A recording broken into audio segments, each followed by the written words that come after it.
Hi students, welcome back. Coming to the next topic, that is the issues in designing a transport layer protocol for ad hoc wireless networks.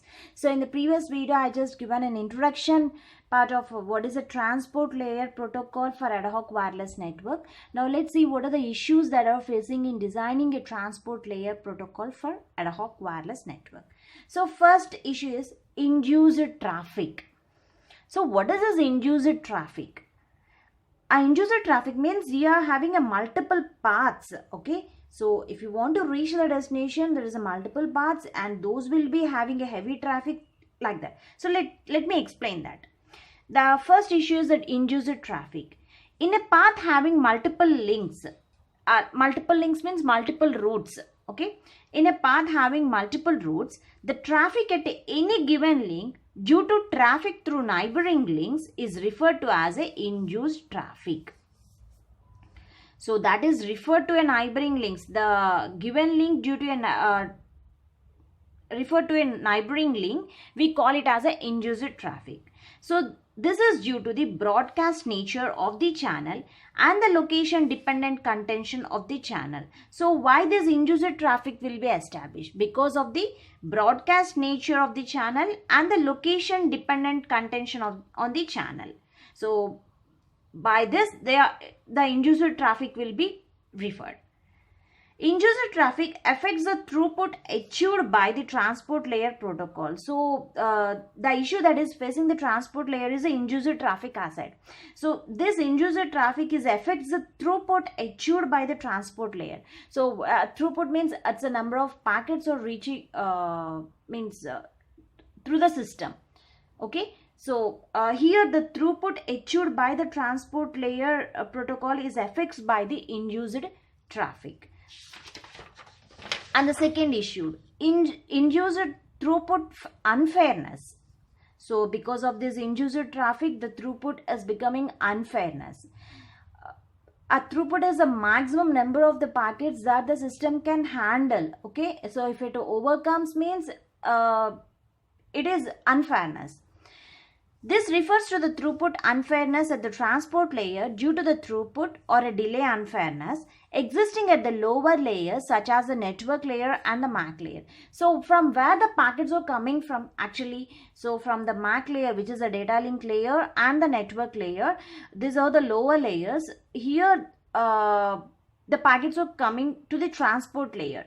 So this induced throughput unfairness refers to the throughput unfairness at a transport layer due to the throughput or a delay unfairness which is existing at the lower layers. So this unfairness, throughput unfairness, is existing at the lower layers in the network and the MAC layer.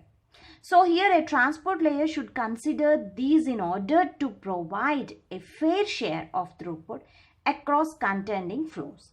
So what this how the issue is overcoming? So then the transport layer should consider this, whatever the packets that are coming, in order to provide a fair share of throughput access contending flows. Coming to the next issue, separation of congestion control, reliability and flow control.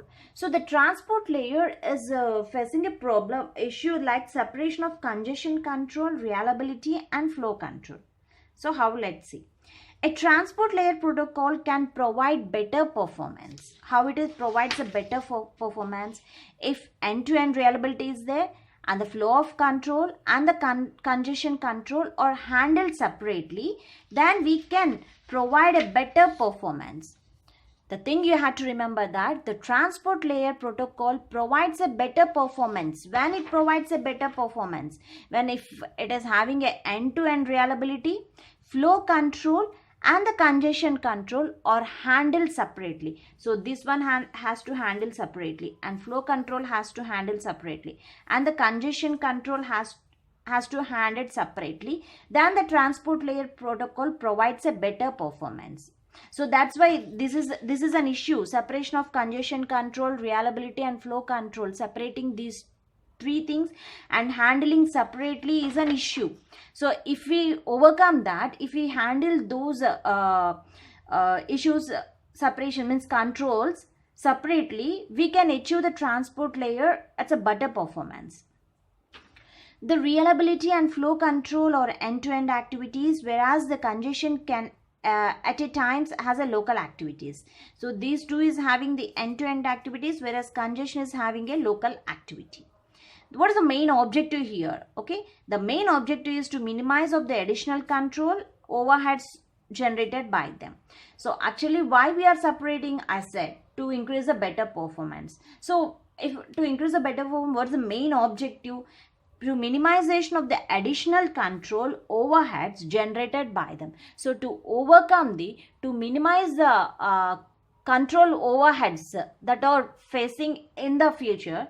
Okay, so we are going to handle the end-to-end reliability, flow control and congestion control separately. Now coming to the next issue, the power and bandwidth constraints. So what is this power and bandwidth constraint issue that is facing in the transport layer? The nodes in ad hoc wireless network faces resource constraint, including the two most important resources. So what are these two most important resources? The power source and the bandwidth.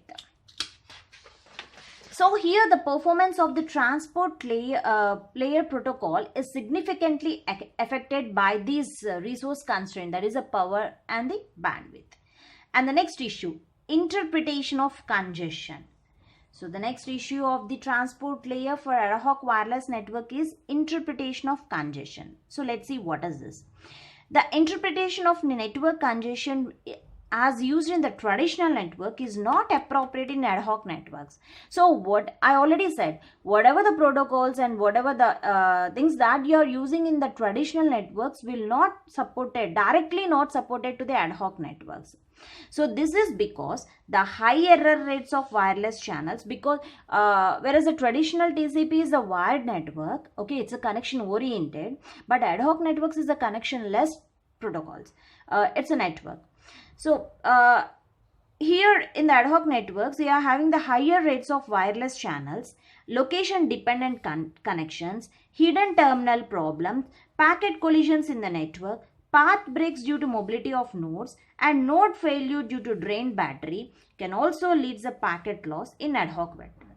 So this, because of all these reasons, the traditional network is not appropriate in ad hoc networks. So this is an interpretation of network congestion. So what are the different interpretations of congestions? Higher rates of wireless channels. So there are so many high rates of wireless channels will be established because it is an open network. Location dependent connection. So there is a location dependent connections will be there. Hidden terminal problems. So many hidden terminals resides in the network. Packet collisions in the network. So there is a lot of chances, means the packet collisions is more when compared to the traditional network. Path breaks due to mobility of the nodes. So there is a chance of breaking the paths due to mobility of the nodes. And the node failures due to drained battery. Nodes may be fail because of the drained battery, can also lead to the packet loss in ad hoc wireless network. Now coming to the next issue, that is a completely decoupled transport layer. So here the another challenge faced by the transport layer protocol is the interaction with the lower layers. So the next issue that is a transport layer protocol is facing is the interaction with the lower layers, means the network layer and the MAC layer. The cross-layer interaction between the transport layer and the lower layer is important to adapt to the changing network environment. And the last issue that is in the transport layer for ad hoc wireless network is the dynamic topology.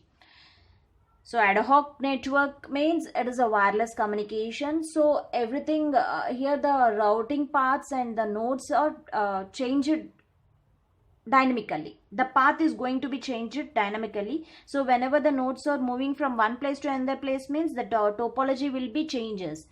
So let's see the dynamic topology issue. Experience rapidly changing network topology due to mobility of the nodes. So whatever I said now.